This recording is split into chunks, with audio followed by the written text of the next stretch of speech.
All right, welcome everyone. And the Torah studies Parshas Devarim. We begin the new book, the fifth book of the Torah. And tonight is also the Yortzeit, a very special Yortzeit of the Ari HaKodesh, the Holy Ari, Rabbi Yitzchak Luyer, who is the father of the modern Kabbalah. He encouraged people to study Kabbalah these days into the mystics of the Torah. And so when we learn the Torah, we learn with the deeper teachings, getting ready for Mashiach. It's all based on the teaching of the Ari. So Schusa Yogan Elenu. They call him the Ari Achai, the living Ari. And so we should be able to have this very soon, to be reconnected with all of the departed ones. We should have the coming of Mashiach very soon, Amen.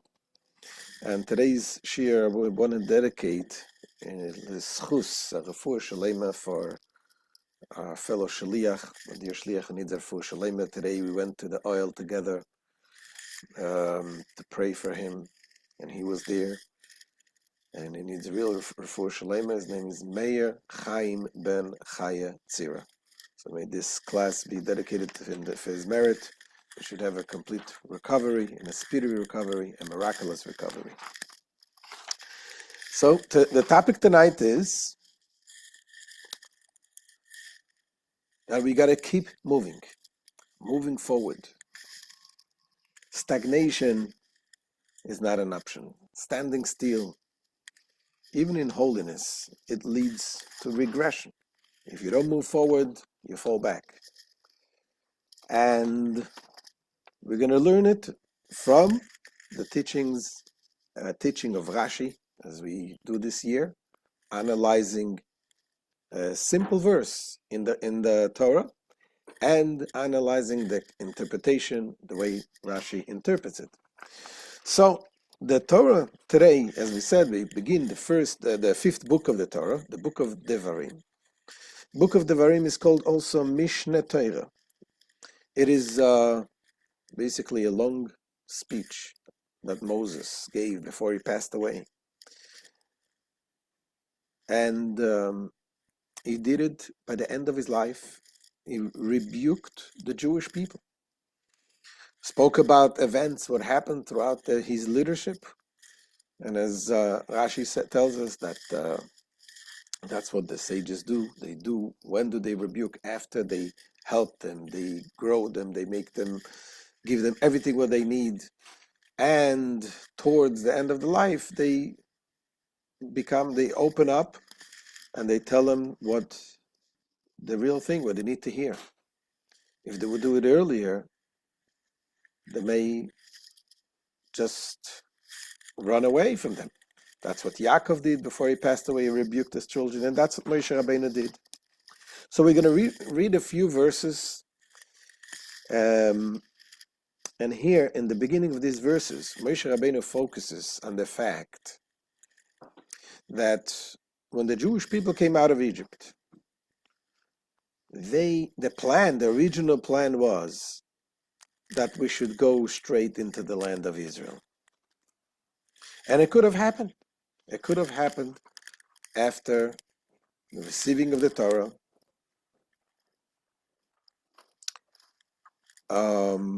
After receiving of the Torah, it could have happened that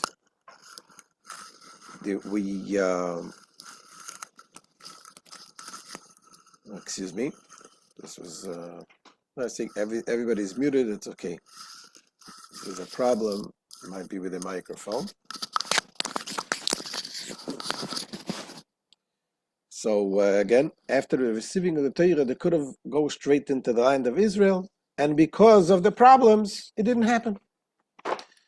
Let's read inside some of the verses, and then we are going to stop and focus on the Rashi, that we want to talk about.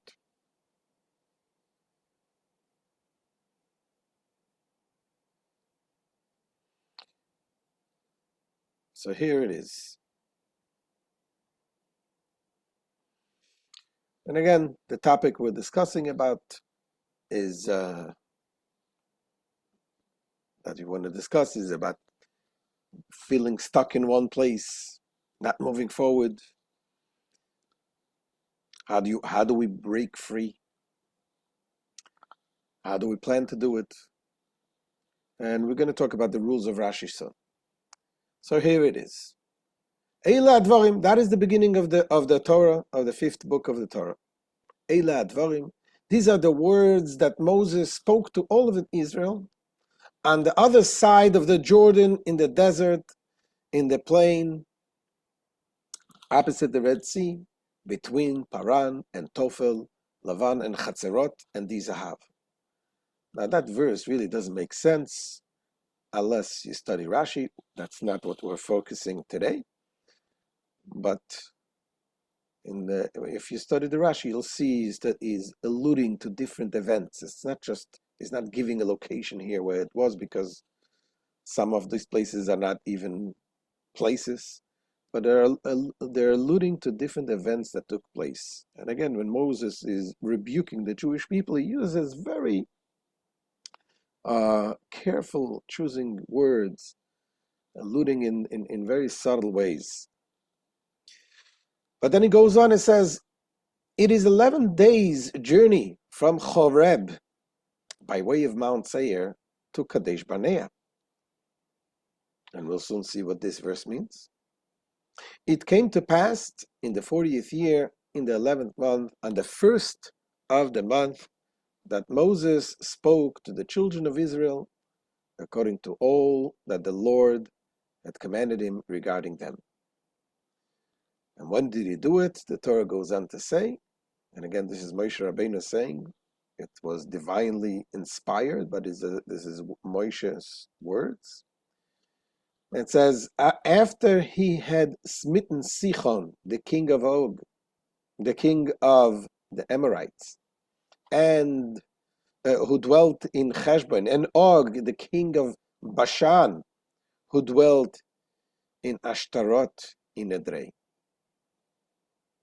Okay, so Moses is rebuking them when? After he had smitten those great giant kings. Otherwise, the Jews will say, okay, you're rebuking us because those kings, you cannot conquer them, so he decided to rebuke us. No, he came first to help them physically. Rebbe mentioned many times, when you want to help a Jew, you want to encourage a Jew to do something spiritual, first take care of his physical needs. Take care of his financial needs. Take care of his emotional needs. And you take him this way, then you can help him spiritually also. And that's what Moshe did.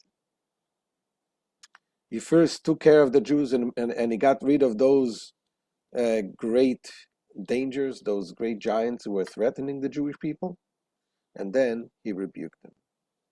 And it goes on, and it says, on the other side of the Jordan, in the land of Moab, Moses commenced and explained these law, saying, God spoke to us in Horeb, saying, you have dwelt long enough at this mountain.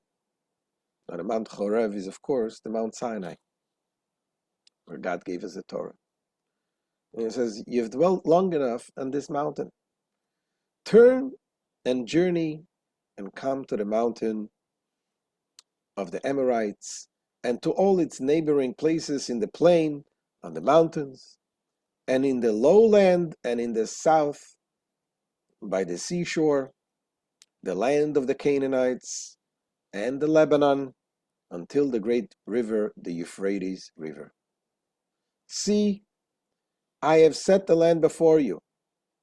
Come and possess the land that the Lord swore to your forefathers, to Abraham, to Yitzchak, and to Yaakov, to give them and their descendants after them.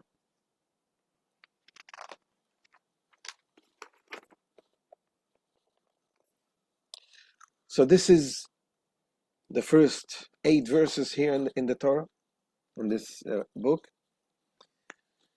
And what is Moshe saying? We read in verse we read in verse which one is it? The second verse. It was 11 days, a journey. What is Moses saying? 11 days. What is that? What is he saying? That is 11 days to journey from Chorev. Says Rashi. Rashi explains it. He quotes the words from the Torah. It is 11 days journey from Chorev. Moses said to them, "See what you caused. There is no shorter route from Chorev to Kadesh Barnea than the way through the Mount Seir. And even that is a journey of 11 days. But you traversed it in 3 days. It took you 3 days to do it. It was a miracle. And to such an extent did the Shekhinah exert itself to hasten your arrival to the land of Canaan.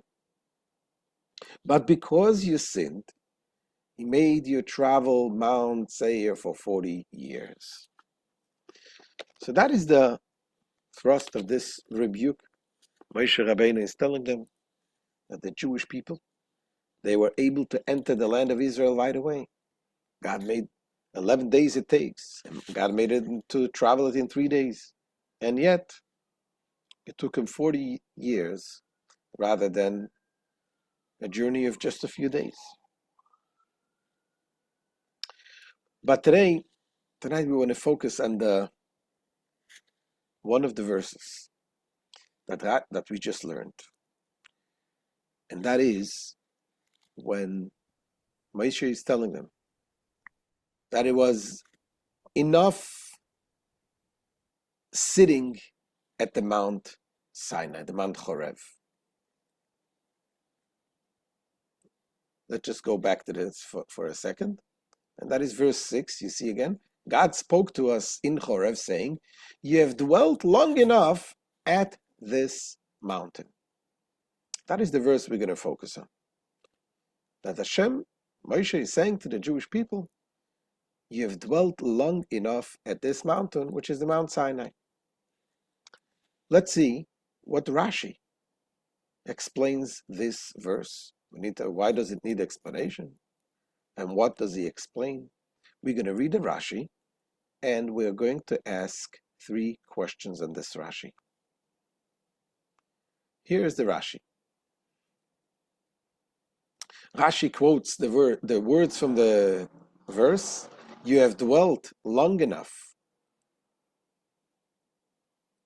at this mountain." It doesn't quote the words "at this mountain." The verse says "at this mountain." Rashi doesn't quote those words.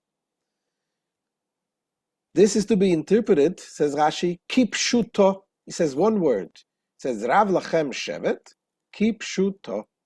What does it mean, kipshuto? He says this is to be interpreted according to its simplest meaning. Okay? Pay attention. So that's a first commentary. He says on this verse, you've dwelt long enough, kipshuto. Just understand that in the simplest meaning. Why is he saying that? That's question number 1. Why is that important? What is he adding? The whole Torah we understand in the simplest meaning. Why does he have to tell us that we have to understand this in its simplest meaning? Then let's go on and see the next part of Rashi. And he says, but there is also an agadic explanation. Agadic is from the Medrash. Not a simple explanation, but an agadic simple explanation from the Haggadah. It says, I have given you much greatness and reward for your having dwelt at this mountain. You have made the Mishkan, the menorah, and the other furnishings.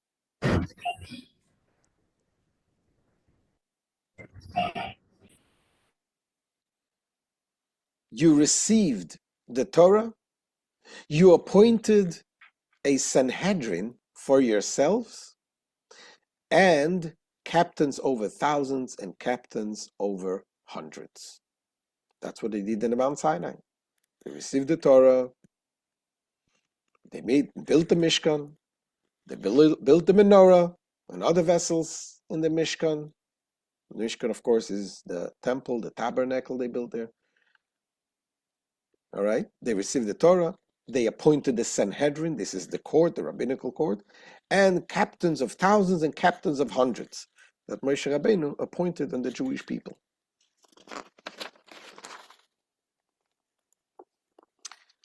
And here are three questions we said we want to ask on Rashi.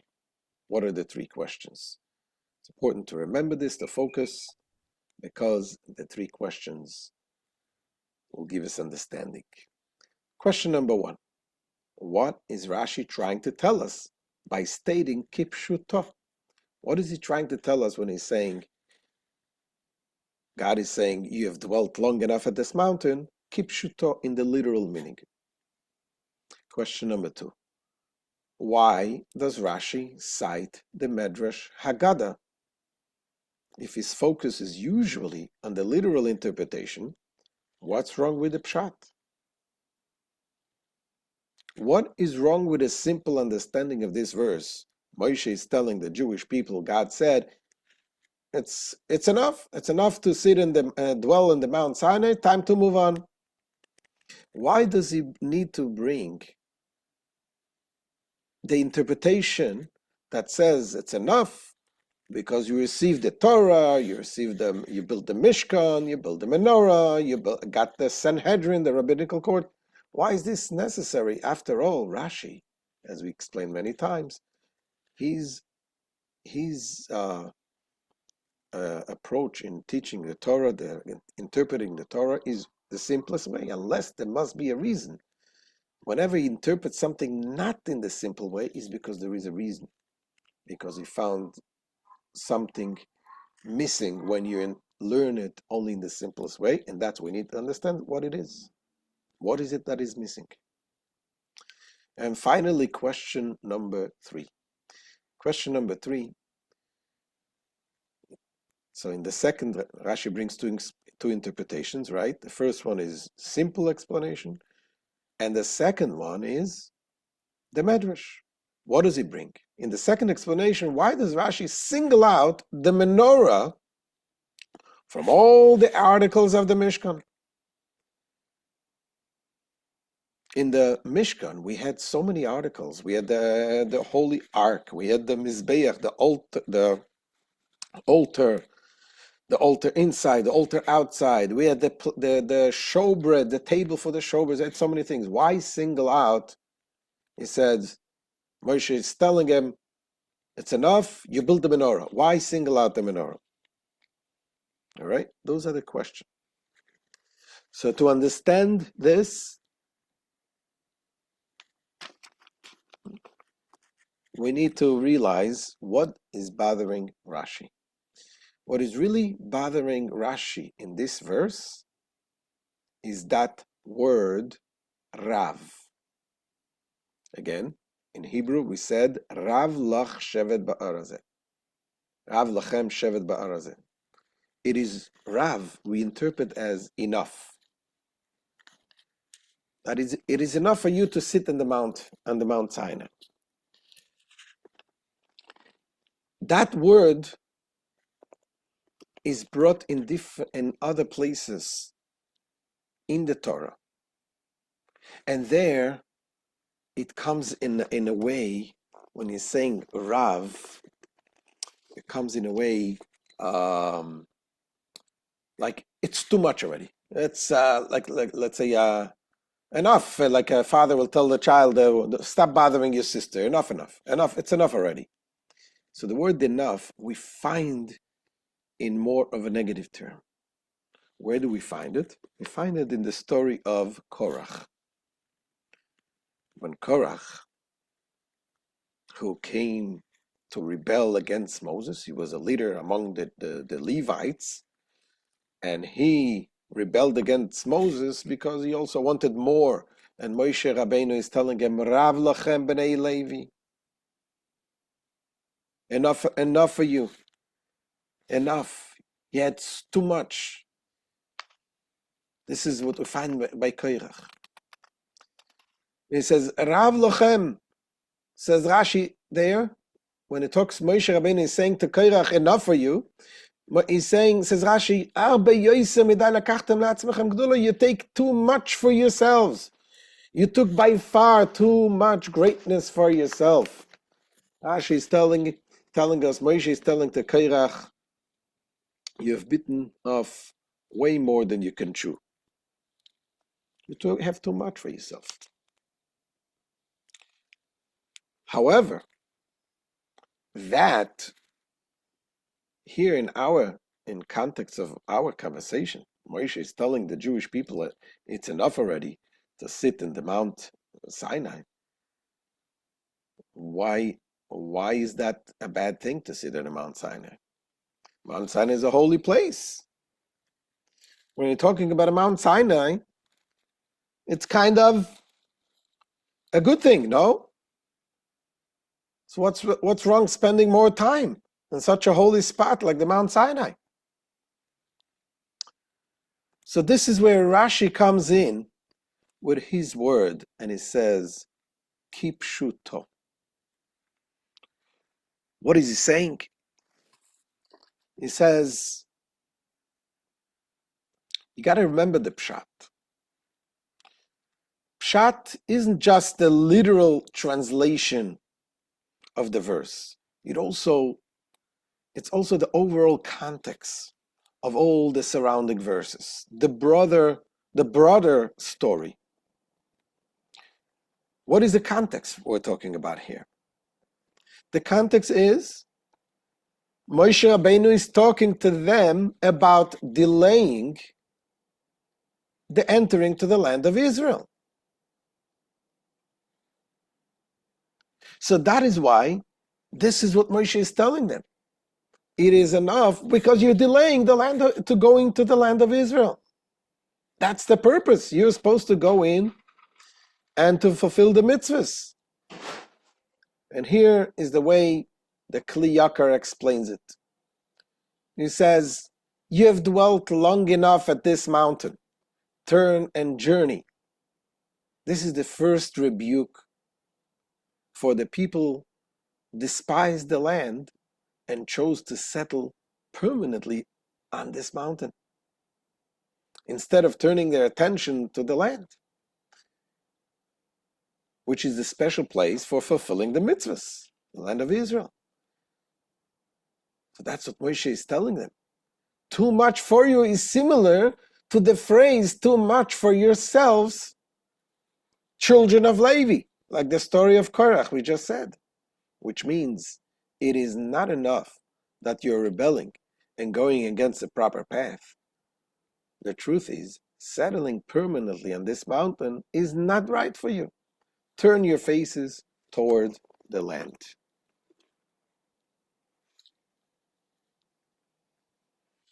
So that is why delaying the journey to Israel against God's order was unjustified. And that is why it was worthy of rebuke.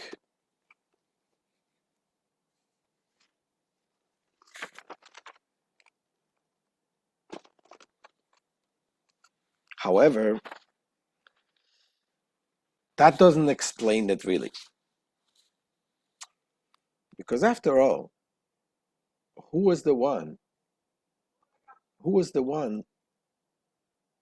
who told them when to travel and when to go? Isn't this God himself told them when to travel? God told them when to travel. So why is this here saying enough of you? You had too much. That is why Rashi first says you take it in the literal sense, and then he brings also another deeper understanding of the word Rav Lach, which means it's not in a negative term, and on the contrary is telling us that you have so much gained in this place. The Rebbe explains here as follows. He says, here Moses wanted to explain to the Jewish people the progression of events, starting from their situation at the time of receiving the Torah, up until their current situation on the other side of the Jordan. He emphasized that in truth the Jews should have entered the land of Israel shortly after being at Mount Sinai. It was only because of the sin of the spies that they were delayed in the desert for so long. Therefore, it must be pointed out that even back then, when the Jews were still at the Mount Sinai, God told them that they should go straight to the land of Israel. Based on this, it's clear why the verse says, you have dwelt long enough at this mountain. It emphasizes how strongly God wished for the Jewish people to immediately enter the land of Israel, despite the great merits that came from the stay in the Mount Sinai. Gathering there too long without moving forward was too much.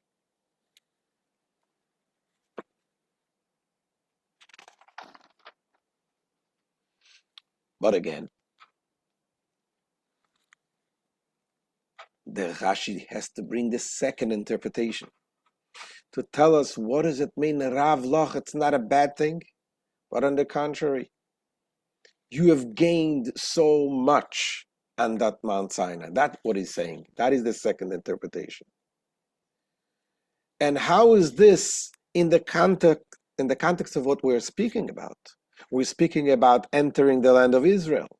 What does it have to do with all of these things that they gained at the Mount Sinai to what he's talking to them now, rebuking them about entering the land of Israel?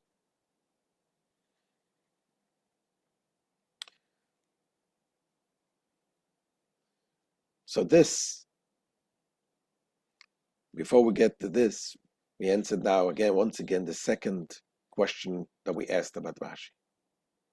So Rashi cites the Medrash to address the issue with the pshat. The literal interpretation of Rav as too much suggests a rebuke for staying at Sinai, which is problematic since the Jews only moved by God's command. The Midrash reinterprets Rav as abundant merits, showing the stay was necessary to form their holy identity. Why is that? They're about to enter the land of Israel as a people. And in order to be able to enter the Holy Land, they need to form their spiritual identity. And that was done at Mount Sinai. And that is what Moshe Rabbeinu is telling them. Rav Loch, you got so many things happened at Mount Sinai that helped you to gather all the spiritual strength to be able to enter the Holy Land. And that was receiving of the Torah. That was establishing the Sanhedrin, the rabbinical courts, establishing the leaders, and so on, and also the menorah. As you remember, we asked, why single out the menorah? There was many other things in the temple. The reason why Moshe Rabbeinu singles out the menorah is because the menorah, not Moshe Rabbeinu, I'm sorry, Rashi singles out the menorah, saying that this is what Moshe meant when he said, Rav Loch, it's enough, because the menorah has something unique. It says the menorah was a testimony that the divine presence dwelt on the Jewish people. You see, it says the western candle of the menorah never extinguished. The Kohen, when he prepared the menorah, he put in the same amount of oil in all of the candles, and the most western menorah, western is the middle candle, according to most opinions, that this had the wick was turning towards the west, towards the Holy of Holies. So that western candle was never extinguished. And that was a miraculous event that showed Hashem was showing how he is dwelling among the Jewish people. This is what Rashi says in Leviticus. Our rabbis taught about the Western lamp. It was a testimony to all the creatures on earth, that the Shekhinah rested upon Israel. For the high priest would place into it the same amount of oil he placed into the other lamps. And from it, he would begin kindling, and with it, he would finish cleaning, since it continued to burn miraculously until the following evening. So that answers the question number 3. We asked, why does Rashi single out the menorah? Because its miracle symbolizes God's presence among the Jewish people, marking the Jewish people's sacred identity, an essential prerequisite for entering the Holy Land. For them to enter the Holy Land, that's what Moshe Rabbeinu is telling them. You've got so much, you've got enough. And now we're going to go to the lesson. It is something very interesting. The Rebbe tells us. When Rashi quotes, whenever he interprets a verse of the Torah, he picks the exact words that he wants to explain. In our case, what does he quote? We'll go back to that verse. Here is the verse, what Rashi says. Rashi quotes, Rav lachem shevet, you have dwelt long enough. Rashi continues, says kipshutoi, literally. The words in the verse has another word, Rav lachem shevet bahar, you have dwelt long enough at this mountain. Rashi doesn't quote that word. He says, Rav lachem shevet bahar, Rav lachem shevet is enough for you to be stable, is enough for you to sit in one place. Kipshuta, in a literal meaning. Says the Rebbe, Rashi always interprets the verses of the Torah in the most simple way, but there is also the secrets that Rashi is alluding to, deep messages. He calls it the Yeina Shel Torah, the wine of the Torah, just like the wine comes out from the grape, the delicious wine, there is the secrets that comes out in the words of Rashi, and that is the secret that comes out. The secret that comes out from this Rashi is that this message is not only a message that Moses is telling the Jewish people it is enough for you to stand at Mount Sinai, but for all generations, for all people, for all of us to understand, do not sit in one place literally. It's too much to sit in one place. Why? If you sit in one place, even though you're in Sinai, even though you're in a very good place, a holy place, a spiritual place, but if you're not moving forward, it's not healthy. If you're not moving forward, you are regressing. It will eventually lead to regressing. This is true in that sense in Torah, and that is true in every area in life. A Jew must always be making progress in their spiritual journey. Says the Rebbe, a Jew must understand that a state of sitting, staying in one place, remaining on the same level in serving God, and not progressing or striving higher is enough for you. in its simplest meaning, too much. No matter how good and high one's level of service may be, staying in that same place for too long is giving up too much time. A person must be on a journey, constantly striving and moving higher, ascending in holiness.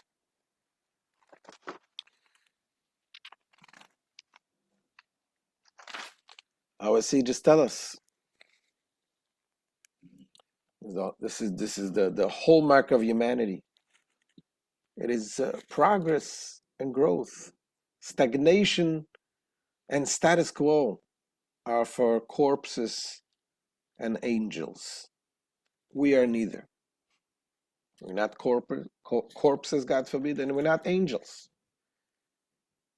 An angel is stationary. Whatever the way God created him, that's the way he is. Humans, God created us with the ability and therefore the necessity to constantly grow. So the Talmud tells us, Rabbi Chia Barashi said that Rav said Torah scholars have rest neither in this world nor in the world to come. A Torah scholar never rests. As in both worlds, they are constantly progressing. As it is stated, they go from strength to strength. Yelchu mechayil el chayil. Every one of them appears before God in Zion. How do you say a Torah scholar in Hebrew? It says Talmid Chacham. Talmid Chacham. What does Talmid mean? Talmid means a student. A scholar is a student. Is constantly learning, constantly growing. The Maharal, Rabbi Yitzchak Low of Prague, he says, the Torah doesn't mean to say that Torah scholars have no rest. Obviously they do. What it means is that the level of a Torah scholar is never fully complete. The intellect does not reach a state of perfection because there is no end or limit to understanding. Once a person grasps one thing, it's always possible to understand more, and therefore the intellect never reaches completion.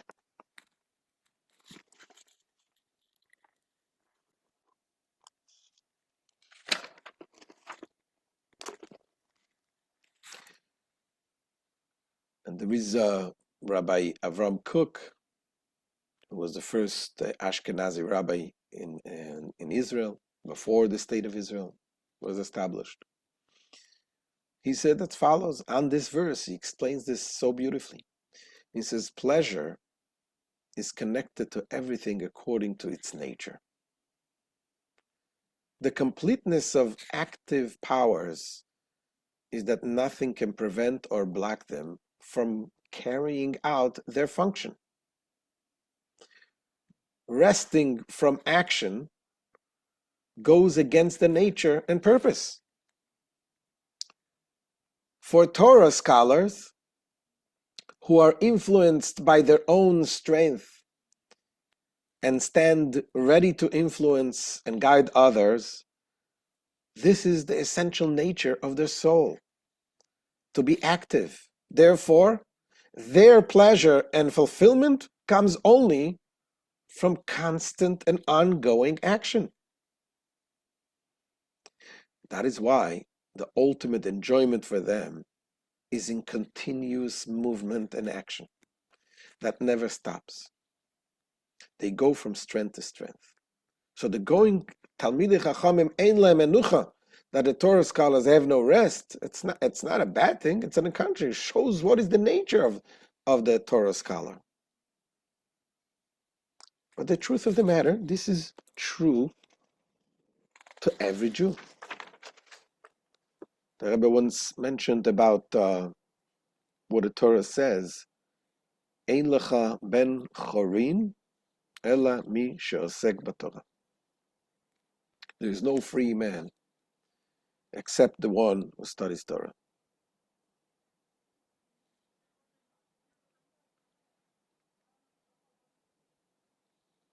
When you have the Torah, it makes you free. Why is that? Because just like he said over here, this Rabbi Cook said over here, Rav Cook said, when you have a nature to grow, if you stop, if you block that nature of growing, that desire to be active, that desire to express yourself, then you're locked in. And what is it when we're talking about the neshama? The soul has so much potential, so much more. If you compare, if you compare, if you compare the freedom of a human compared to freedom of an animal, Hey, Bob. an animal is free if you give him sun, you give the animal food, you give him place to run, animal is free. A human being, if you give the same freedom that you give to an animal, the human being is not going to be free. If you don't give him the freedom what a human being is able to do, to think, to develop, to create, if you theoretically, if you take it away from the human being, he's not going to be free. A Jew has the next level, this godly soul that also needs to be free. And here's the thing,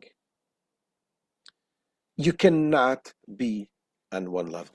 You cannot be stagnant. You cannot stay still, because if you are staying still, you're regressing. Because God created us with this to function. We have the soul, the spiritual soul that wants to be up there, but you have also the body that drags us down. It's like you're going to be on a treadmill. If you keep walking, you're walking. If you stand in one place, you're going to regress. It is true in life in so many areas. You're talking about in relationships. If the relationship with your wife, with your husband, with your spouse, you can't just say, okay, I built my relationship, now I'm standing, now I'm good, I'm in a good place. If you're in a good place and you just leave it there, it's gonna regress. It's gonna go down. They say there is a story, I don't know if it's a true story, but the spirit of the story is in a Hasidic spirit. They said it was once a Hasid going with his rabbi, and he walked by a frozen river, and everything was quiet. It was quiet, standing still.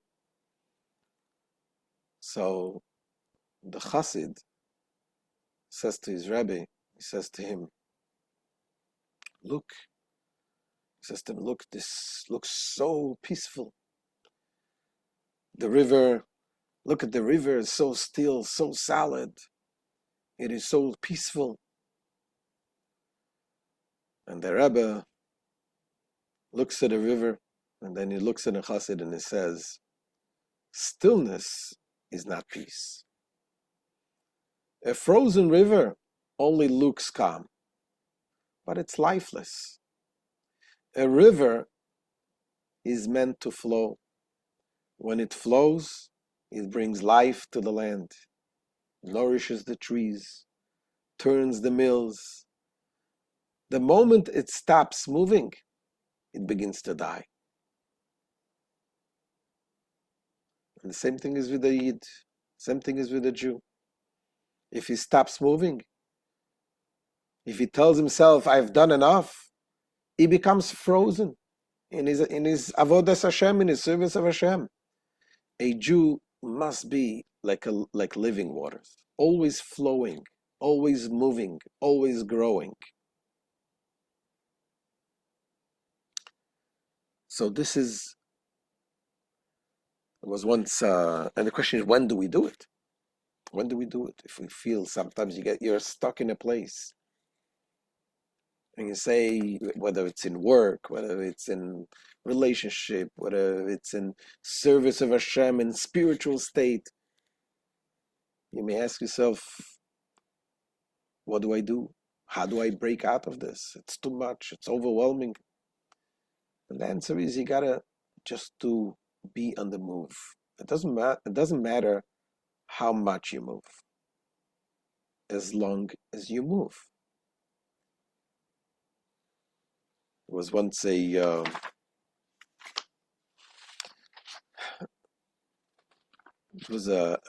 Jew that came to the Rebbe. His name was Professor David Weiss. It was in 1965.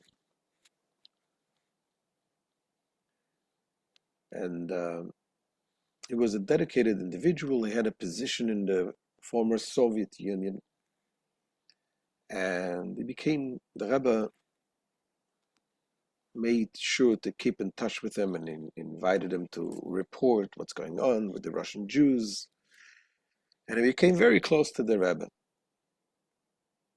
And at one point, he had private meetings with the Rebbe.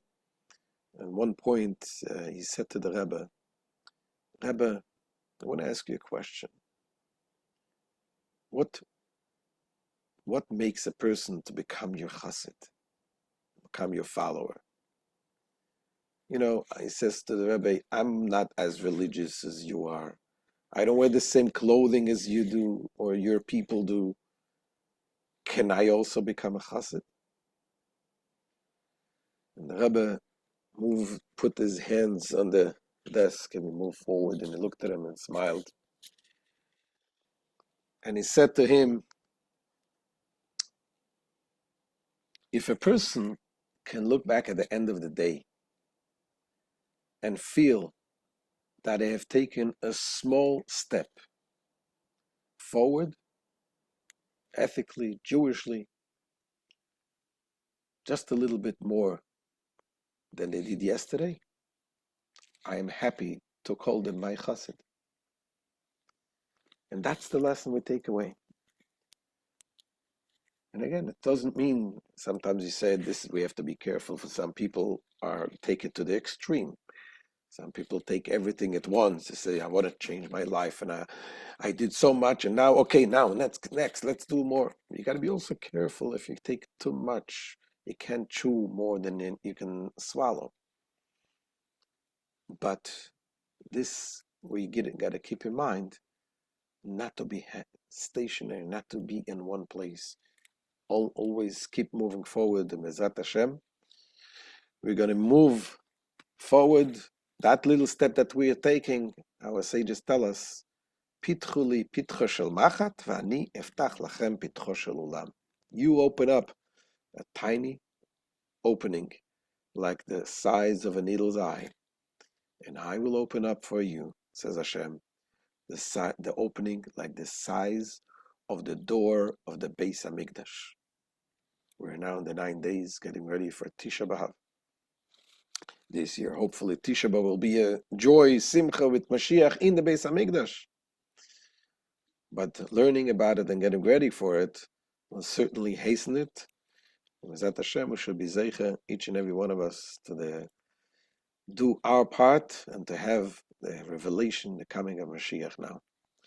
So thank you all for joining. And any questions or comments? Thank you, Rabbi Gaon. You're very welcome. Oh, it's good to hear you, Naomi. Thank you. Great class. Thank you. Rabbi Cohen, Yes.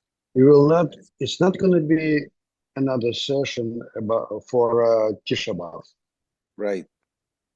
Will be or will not this week. Oh, Tisha B'av is this coming Saturday night, so we're not